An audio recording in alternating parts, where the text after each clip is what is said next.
महादेव दोस्तों, आज की इस वीडियो में हम पंडित प्रदीप मिश्रा जी के द्वारा बताए गए इस उपाय के बारे में जानेंगे, उनकी ही अपनी आवाज में।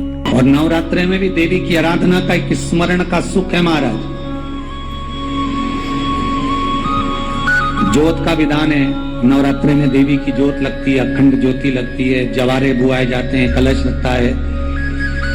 ज्योत का भी विधान है। जिसके यहाँ दिया अखंड जलाया जाता है, अगर वो दिए की लो, दिए की बाती अगर दक्षिण दिशा की होती है तो उसके घर में साल भर में एक घात जरूर होती है।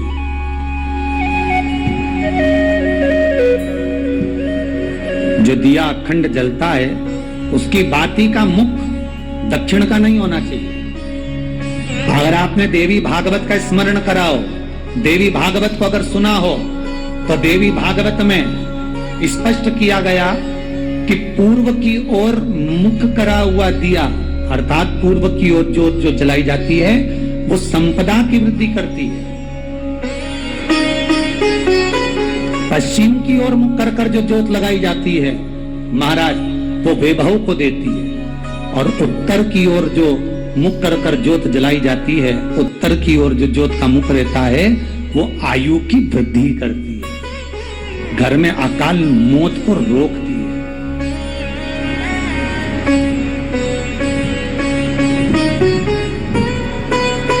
नवरात्रे का जो भाव तत्व है उसको भी अच्छे से समझ लेना। दक्षिण की ओर ज्योत ना लगाए, अगर आपको लगाना है पूरब की लगाए, पश्चिम की लगाए या उत्तर की लगाए। और जितने दिन महारानी जगदम्बा जगतधात्री दुर्गा भवानी, अब की बार माताजी घोड़े पर आई है। हर बार देवी बदल बदल के आती है, इस बार जो नवरात्रे आए वो घोड़े के आए। तो घोड़े पर जो देवी जी आती है वो समृद्धि को देने वाली आती है, लक्ष्मी की वृद्धि करने वाली आती है। जैसी घोड़े की रफ्तार होती है उस रफ्तार से लक्ष्मी घर में आती है। तो ये मत सोचना कि कोरोना महामारी ने हमको नीचे गिरा दिया या कोरोना महामारी ने रोक दिया, कमाई के स्रोत रोक दिया, धन रोक दिया। चिंता मत करना, मेरी माँ जगत जननी दुर्गा भवानी अब की बार घोड़े पर आई है। साल भर में इतना धन दे देगी कि आपने पीछे के 4 साल में नहीं कमाया होगा, इतनी मेरी माँ भंडार भर देगी। ये घोड़े पर आई है, कोई साधारण नहीं हो सकता। देवी भागवत में स्पष्ट किया गया, जब जगदम्बा मगर पर आती है उसका भाव अलग है, और जगदम्बा जब हाथी पर आती है उसका भाव अलग है, और जगदम्बा जब घोड़े पर आती है तो जगत को समृद्धिवान बना देती है, वैभव में कमी नहीं आती। अभी भले दुनिया के लोग अभी रोते हैं कि पैसा नहीं आ रहा, कोरोना महामारी ने सब तोड़ दिया, रोक दिया, पर चिंता ना करना। मेरी माँ अगर घोड़े पर आई है तो उसका सुख आपको जरूर मिलेगा। एक जरा सी मिट्टी की दुकान भी अगर आप खोल कर बैठेंगे तो चांदी और सोना के बराबर कमाएंगे, इतना धन देगी वो माता। साधारण नहीं है मेरी माता। तात्विक सुख का आनंद देने वाली, लाभ तत्व प्रदान करती। और नवरात्रि में भी अगर आपकी कोई कामना है, आपकी अगर इच्छा है, आपका मन है, तो जगत जननी की आराधना करो। पति और पत्नी में अगर क्लेश है तो जगदम्बा के मंदिर में मक्खन चढ़ाओ, प्रेम बढ़ जाएगा। आपको लगता है कि पति कोई अन्य स्त्री से लगा हुआ है या परिवार टूट रहा है, तलाक तक पहुंच गया है, तो माता के मंदिर में आप ध्वजा लगवाइए, उस ध्वजा पर मक्खन लगाकर लगवाइए, आपको लाभ मिले। महाराज, यदि आपको लगता है कि बच्चे बहुत ज्यादा अपशब्द बोल रहे हैं, मुंह चला रहे हैं और प्रेम नहीं रख रहे, तो माता के मंदिर में लाल पुष्प, लाल चंदन और लाल चूड़ी माँ को समर्पित करिए, प्रेम बढ़ेगा। बच्चा कभी आप जी से कम नहीं बोलेगा, प्रेम की भाषा निकलेगी मुझसे। माँ जगत जननी की आराधना, जगदम्बा की उपासना। नवरात्रे में 9 दिन में से कोई एक दिन ऐसा ले लो जिस दिन कन्याओं का भोजन कराओ, साथ में उनको लाल चुनरी ओढ़ाओ या कोई लाल वस्त्र, लाल पूजन की सामग्री उनको दो, सुख मिलेगा, आनंद आएगा। चैत्र नवरात्रे में, शरदीय नवरात्रे में, आषाढ़ी नवरात्रे में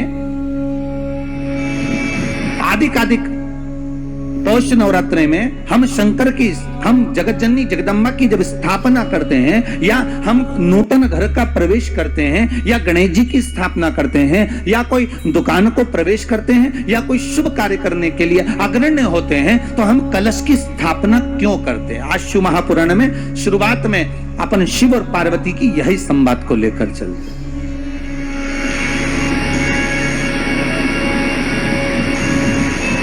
आखिर कलश में ऐसा क्या है?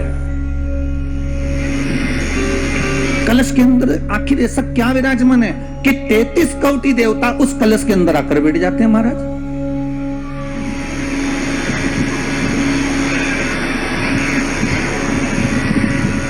आप कोई यज्ञ करने जा रहे हो, आप कोई पोथी पुराण करने जा रहे हो, आप कोई अच्छा कार्य करने जा रहे हो, तो ब्राह्मण देवता कह देते कलश की स्थापना होगी, कलश की शोभा यात्रा निकलेगी, कलश यात्रा निकलेगी, कलश विराजमान होगा।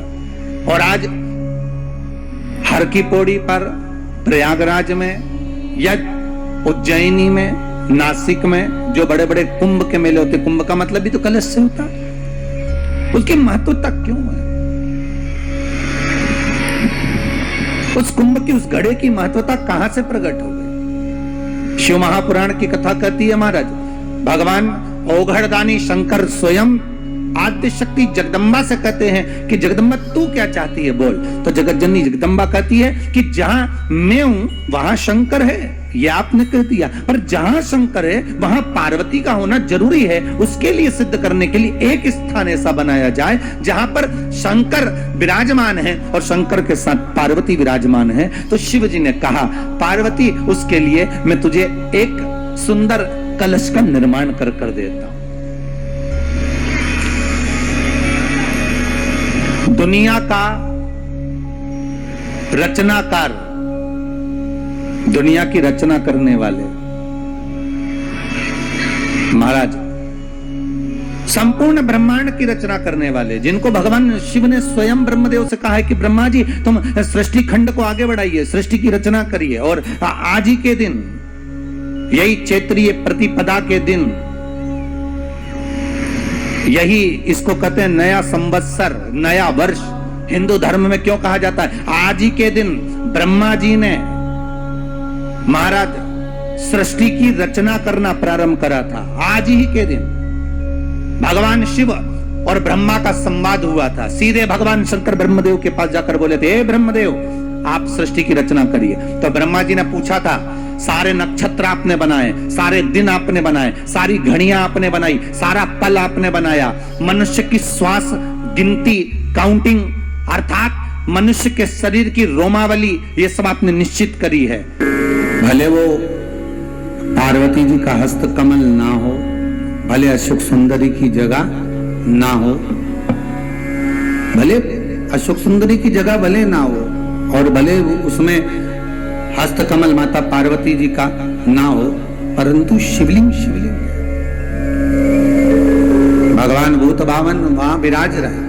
और एक और बात अच्छे से ध्यान कर लीजिए महाराज, शंकर के शिवलिंग को जहां रखा है आपने, भले वो भूमि हो, चाहे प्लेट हो, कटोरी हो, एक चोमली बना ली हो, कपड़े पर रखा हो, वो हस्त कमल ही माना जाए। बस इतना जरूर है कि गोल बनाते हैं तो उसमें अशोक सुंदरी का स्थान नियुक्त नहीं होता, पर शंकर के शिवलिंग के भीतर 33 कोटि देवताओं का भाव तो वैसे ही आ जाता है।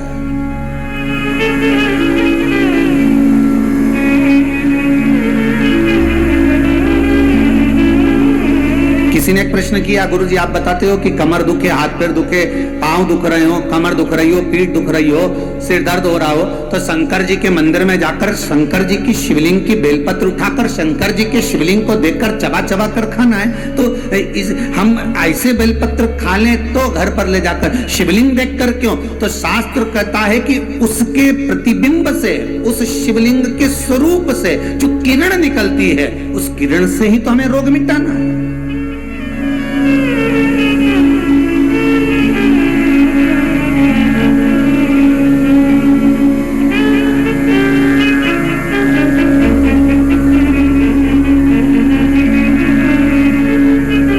अरे भाई, आप और हम से बहुत सारे ऐसे होंगे जिनको शरीर में कष्ट होता होगा, और जैसे ही हॉस्पिटल में या क्लिनिक पर या डॉक्टर के पास पहुंचते हैं, बस डॉक्टर हाथ पकड़ के देखता है तो आधी बीमारी तो वहीं समाप्त हो जाती है। बोलो होती कि नहीं होती? सही बताओ। आप लोग तो गए होंगे, हम भी गए होंगे, सत्य बोलना। बस डॉक्टर ने हाथ पकड़ा, बीपी, हालांकि तुम्हें भी मालूम है बीपी कहीं नहीं है, फालतू की बात। और 25 बार तो शुगर चेक करा लेना, शुगर ना ऊंची जाए ना नीची जाए, क्योंकि तू भी शुगर से बढ़कर है। तो अपन भी तो हृदय से मीठा बोलते हैं, तो अपन कम, तो वो सब जांच करा ली, कहीं नहीं निकला। तो कई माताएं आके बोलती है, गुरुजी हमने खूब जांच कराई रे महाराज, कहीं नहीं निकले, पर समझ में नहीं आया, उसके बाद भी पांव दुखे। अर्थात डॉक्टर के पास जाते हैं तो आधी बीमारी तो यही समाप्त हो जाती है, डॉक्टर के पास पहुंचते से बीमारी समाप्त हो जाती है। तो आखिर कारण क्या है कि शंकर का शिवलिंग का दर्शन करें और फिर बेलपत्र को खाएं। अर्थात शिव के शिवलिंग स्वरूप में से जो किरण निकलती है, उसका स्वरूप, उसका आनंद हमारे रोग को वैसे ही हरण कर देता है, हमारे रोग को वैसे ही समाप्त कर देता है।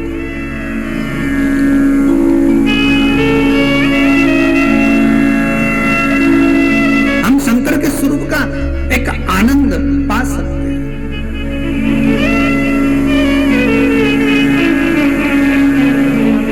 चलो जाने दो, एक और सरल भाषा से समझो।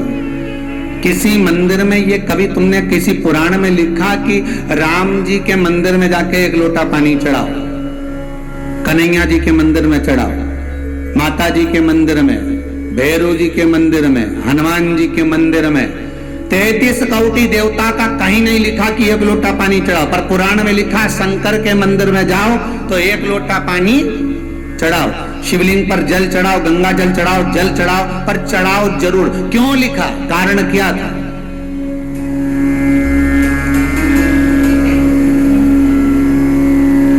एक आध बार राम जी के मंदिर जाओ, कन्हैया जी के मंदिर जाओ, देवी जी के मंदिर जाओ, अच्छा बढ़िया माता जी चुनरी मुंदड़ी पहन के बैठी हो, बढ़िया सब लगा लोगों के, और पंडित जी के हट यहाँ से, और बाल्टी भर के, लोटा भर के पानी ले जाओ, माता जी के चढ़ा दे। फिर देख, फिर पंडित के जो माता है उसके देख, अभी तो तूने माता जी के चढ़ाया था, अब माता जी तेरे पे चढ़ेगी, अब हम देख।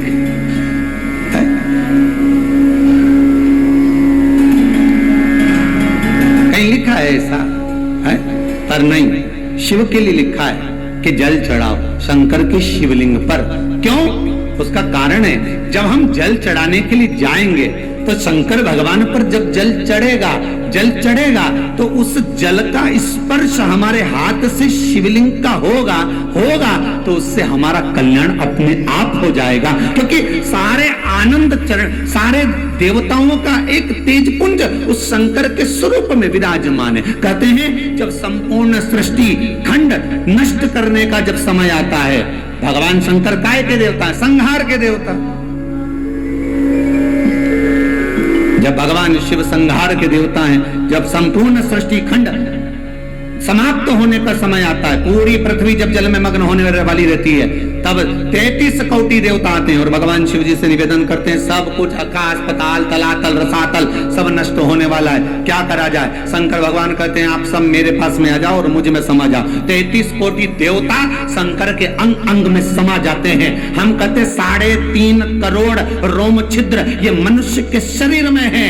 शास्त्र कहता है 33 कोटि देवता भगवान शंकर के शरीर में है। जब भगवान शंकर के शरीर में 33 कोटि देवता विराजमान हो जाते हैं, शिव के भीतर विराजमान हो जाते हैं, तो हम जल केवल एक देवता को नहीं चढ़ाते, 33 कोटि देवता को चढ़ाकर उसका पुण्य अर्जन कर लेते हैं, पुण्य प्राप्त कर लेते हैं। 33 कोटि देवता को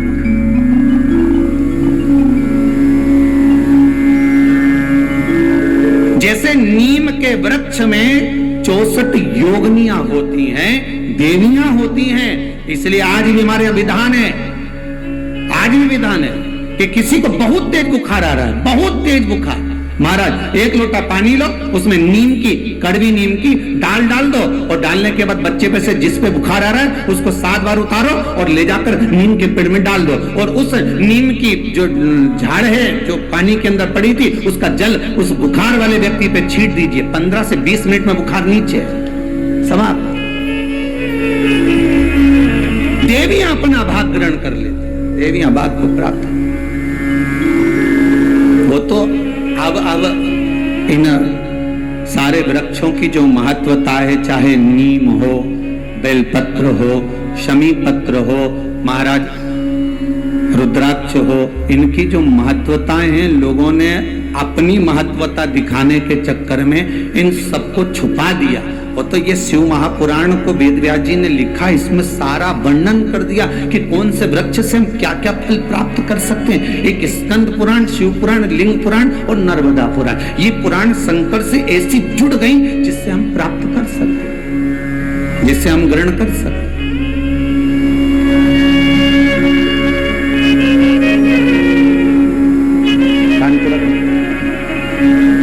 भगवान शिव के आनंद, और जब भगवान शिव सुख प्रदान करे, आनंद देवे, शिव महापुराण की कथा कहती है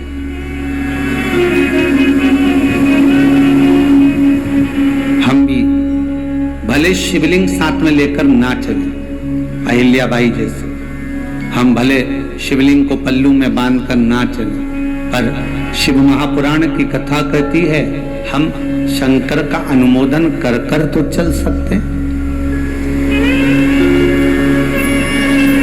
हम शंकर का स्मरण कर कर तो चल सकते हैं।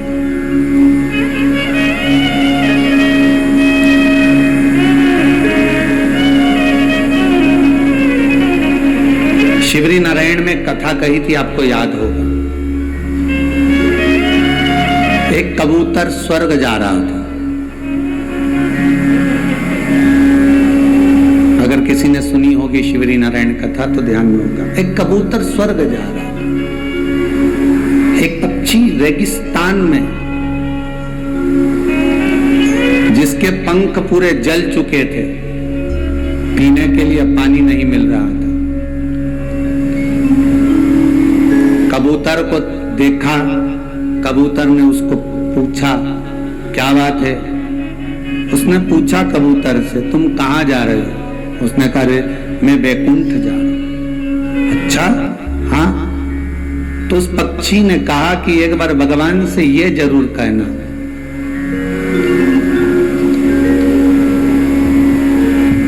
एक बार भगवान से ये निवेदन जरूर करना मेरी ओर से कि मैंने कौन सा पाप करा जो मुझे रेगिस्तान में पटका, पंख जल गए, पानी पीने को नहीं मिल रहा, अन्न खाने को नहीं मिल रहा, तिनका मात्र प्राप्त नहीं हो रहा। भगवान से मेरी ओर से कह तो सकते हो तुम इतना? कबूतर ने कहा ठीक है मैं जा रहा हूं, कहने में क्या जाता है, कह दूंगा।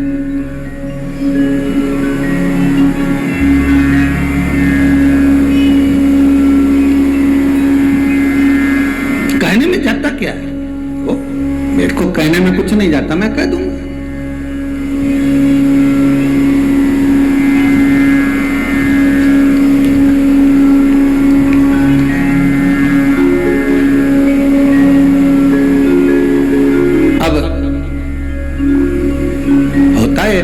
मन में जो भाव प्रकट होता है भगवान उसको स्वीकार।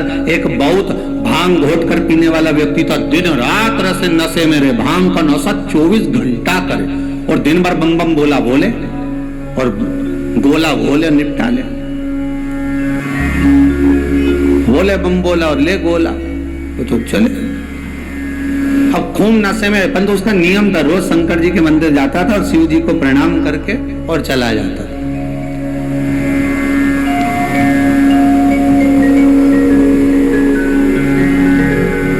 आज इतना नशे में हो गया कि शंकर जी के मंदिर की जगह गणेश जी के मंदिर पहुंच गया। और गणेश जी के मंदिर पे जाकर खड़ा हो गया और बिल्कुल नशे में था, भांग के झूम रिया था, बोला बोला करता करता शंकर जी को देख रही, तो उसको शंकर जी तो कहीं दिख ही नहीं रहे। अब मन में बड़बड़ा रहा, बताओ आज बाप की जगह बैठा है, उसको ये नहीं मालूम कि शंकर की जगह गणेश जी का मंदिर है, आज बाप की जगह बैठा। बहुत देर तक सोचता रही अब करूं क्या। उसने इंतजार भी करा कि शंकर जी आएंगे, मंदिर चेंज हो जाएगा। पनीर ही आ गया। तब उसने पिताजी से कह देना आया था, चला गया। भाव देखिए उसका, भले गोला था पर मुख से बोला बोल कर गया। उसकी शुद्धता शिव में थी।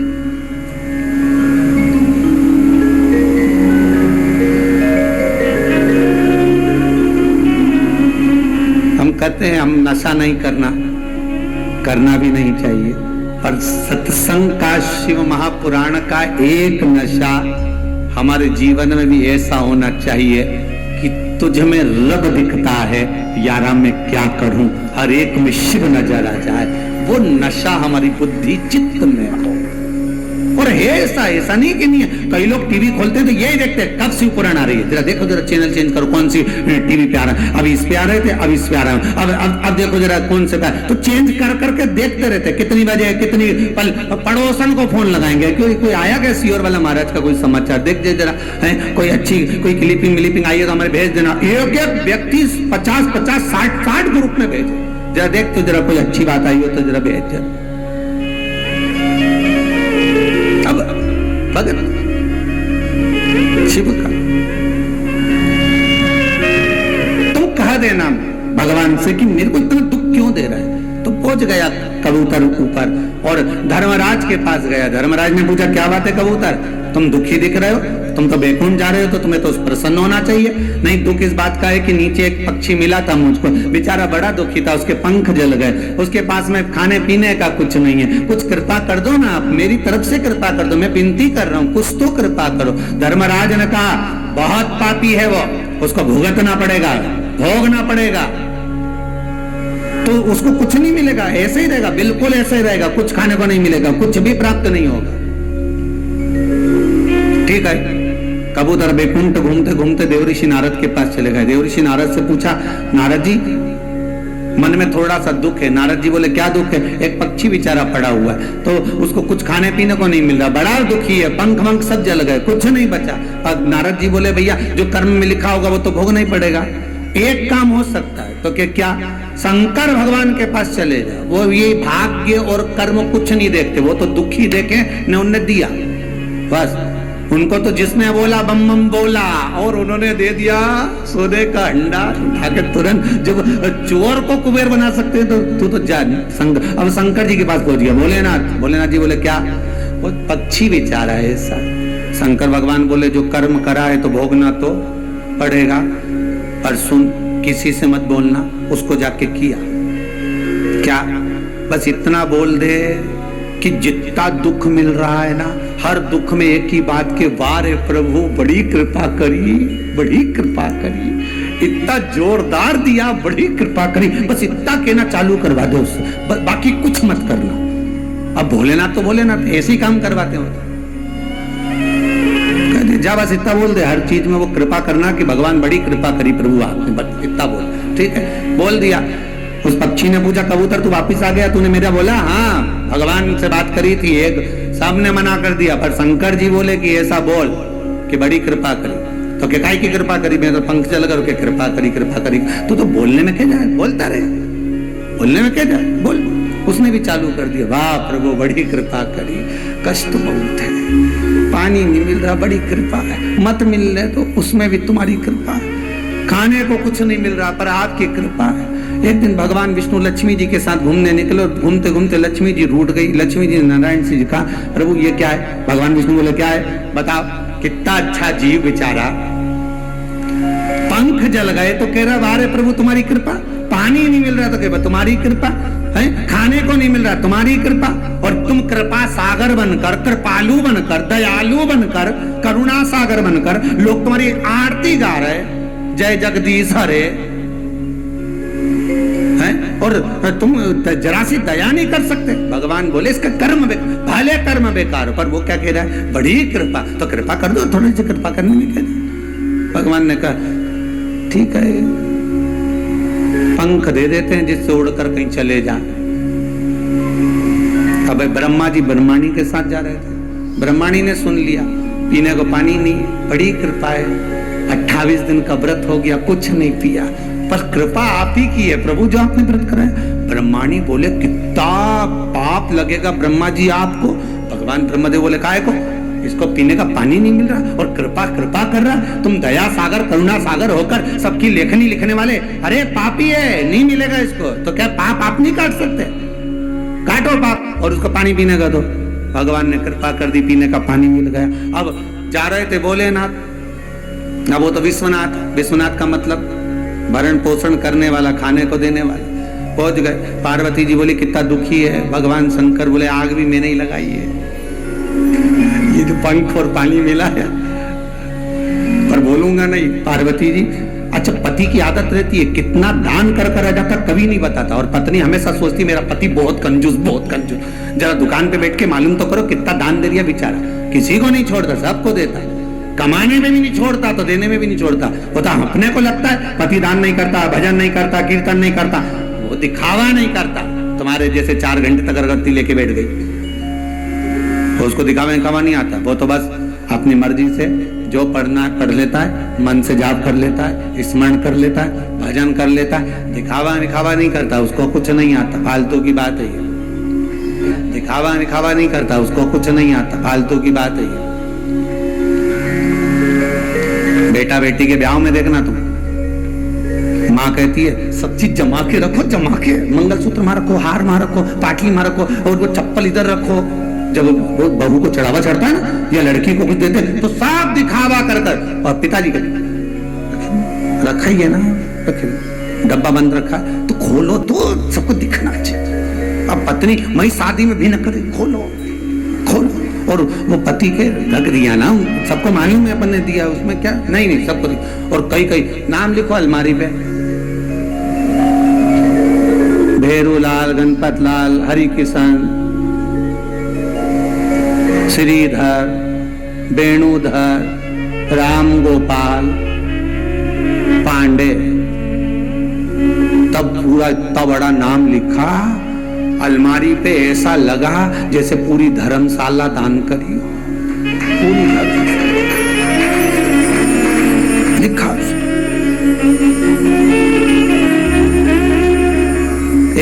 एक हमारे पास भी आए थे, कहे ये आश्रम में जो पंखे लगेंगे इस पे हम अपना नाम लिख के टंगवा दें। हमने कहा बेटा नाम लिख जाए तो तुम भी टंग जाओगे, इसलिए ध्यान रखो। और जैसा नाम घूमेगा वैसे घूमता रहेगा।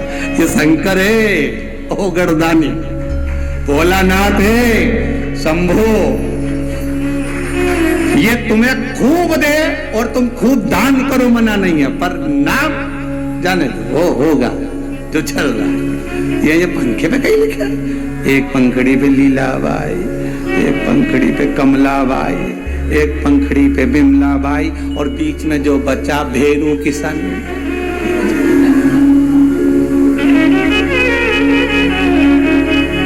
अब जो तार लगा उस पर और लिख दे बिजली बाई, उसको क्यों छोड़ दिया, उस पर और लिख दे। ए बोला तेरे शंभू। आपको अगर हमारी वीडियो अच्छी लगे तो हमारे चैनल को सब्सक्राइब करना ना भूलें।